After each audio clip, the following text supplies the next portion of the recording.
Hello friends. तो आज नए साल 2026 के साथ मैं आप सभी को लूसेंट बुक बहुत ही इजी वे में कंप्लीट कराऊंगी। आज मैं पॉलिटी का लेक्चर 1 स्टार्ट करने जा रही हूँ और आज मैं आपको संवैधानिक विकास के बारे में बताने वाली हूँ। तो आज हम सबसे पहले पॉलिटी में थोड़ा बैकग्राउंड जानेंगे। तो जैसा कि आप लोगों ने हिस्ट्री में ये पढ़ा होगा, अंग्रेजों ने 2 युद्ध लड़े थे मेनली। और पहला युद्ध था प्लासी का युद्ध 1757 ईस्वी। आप मेरे साथ चाहे तो अपना नोट्स भी बना सकते हैं जिस तरह से मैं बनाई हूँ। जैसा कि हम जानते हैं कि प्लासी कहाँ है, वेस्ट बंगाल में है। तो आप यहाँ लिख सकते हैं प्लासी वेस्ट बंगाल में है, ताकि आप भूलें ना। प्लासी का युद्ध रॉबर्ट क्लाइव और सिराजुद्दौला के बीच में हुआ था। रॉबर्ट क्लाइव अंग्रेजों की तरफ से लड़े थे और सिराजुद्दौला जो उस टाइम बंगाल के नवाब थे। सिराजुद्दौला को धोखा इन्हीं के सेनापति, आप यहाँ लिख सकते हैं, इन्हीं के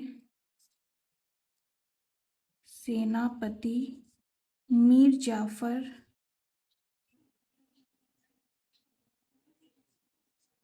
ने दिया था। सिराजुद्दौला को धोखा, यहाँ पर आप सिराजुद्दौला को धोखा इन्हीं के सेनापति मीर जाफर ने दिया था। अंग्रेजों के साथ मिल गए थे वो और वो धोखा दे दिए थे और इस तरह से रॉबर्ट क्लाइव जीत गए थे इस युद्ध और सिराजुद्दौला हार गए थे।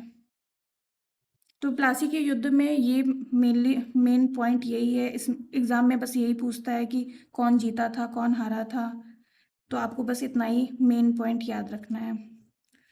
अब हम आते हैं सेकंड युद्ध पर, जो बक्सर का युद्ध था। बक्सर का युद्ध 1764 ईस्वी में हुआ था और जैसा कि हम जानते हैं बक्सर कहाँ है, बिहार में है।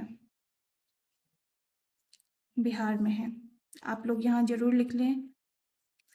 बक्सर का युद्ध हेक्टर मुनरो और 3 संयुक्त सेना के बीच में हुआ था।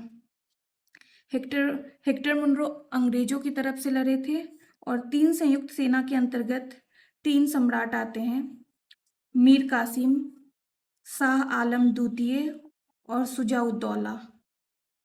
आप ऐसे ही नोट्स बनाएं, इस तरह से आप चार्ट बनाकर लिख सकते हैं। मीर कासिम बंगाल के नवाब थे, शाह आलम द्वितीय मुगल सम्राट थे उस टाइम और शुजाउद्दौला अवध के नवाब थे।